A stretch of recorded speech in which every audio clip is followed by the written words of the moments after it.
Bang, terkait masalah jadi sembako yang dilaporkan Bang, sudah sampai di mana sih proses hukumnya sendiri Bang? Kan sempat tersangka ya Bang?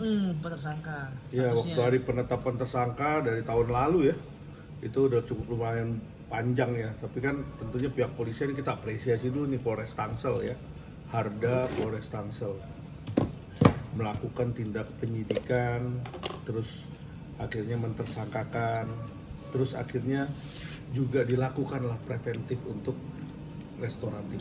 Itu bagus sekali. Sampai akhirnya nih di ujung selesai urusannya di sembako ya.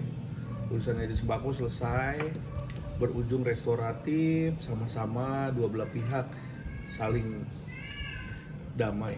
Artinya tidak ada yang dirugikan antara pelapor dan terlapor. Kebetulan saya kuasa hukumnya ya di sembako.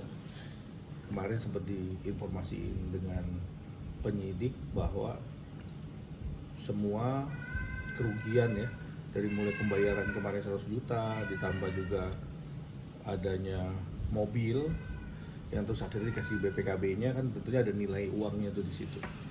Ya mungkin pelapor juga melihat keadaan dan situasi yang tentunya kita sama-sama berimbang untuk bisa diselesaikan secara musyawarah.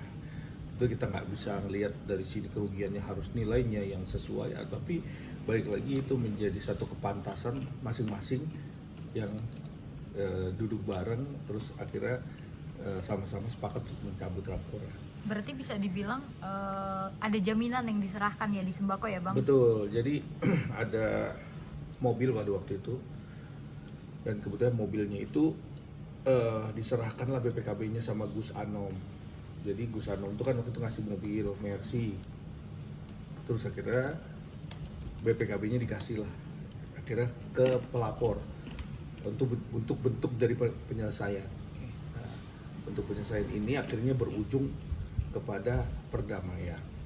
Jadi kita doakan aja semoga dalam waktu dekat nih Polres Tangsel ya tentunya dalam hal ini unit Harda, penyidiknya juga kita apresiasi, jadi membantu juga karena tidak melulu ya tidak melulu semua kasus ini dibawa sampai ke persidangan, tapi dilihatlah nurani dan niatan seseorang untuk bisa menyelesaikan masalahnya.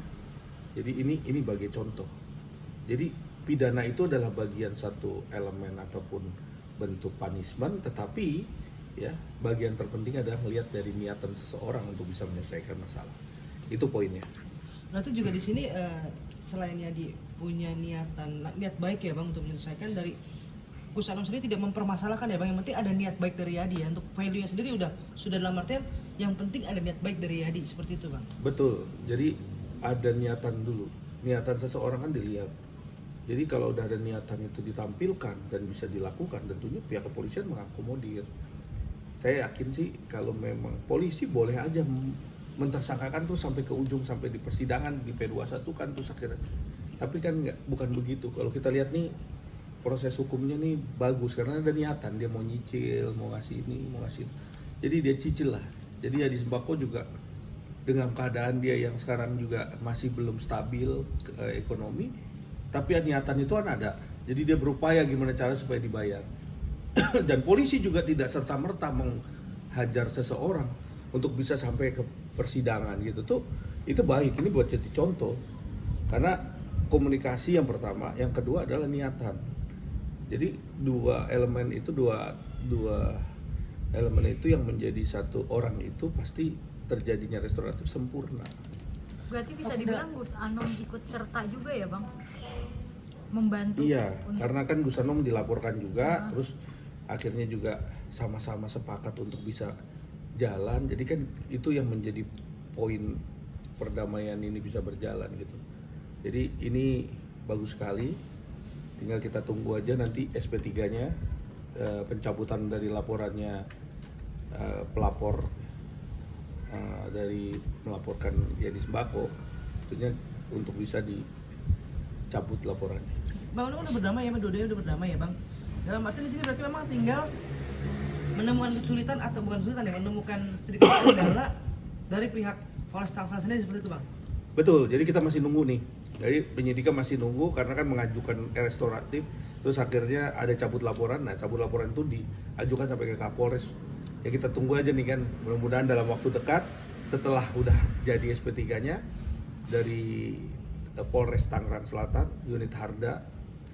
Nah, nanti itu yang jadi poin bahwa selesai sudah masalahnya Bang Yadi Sembako.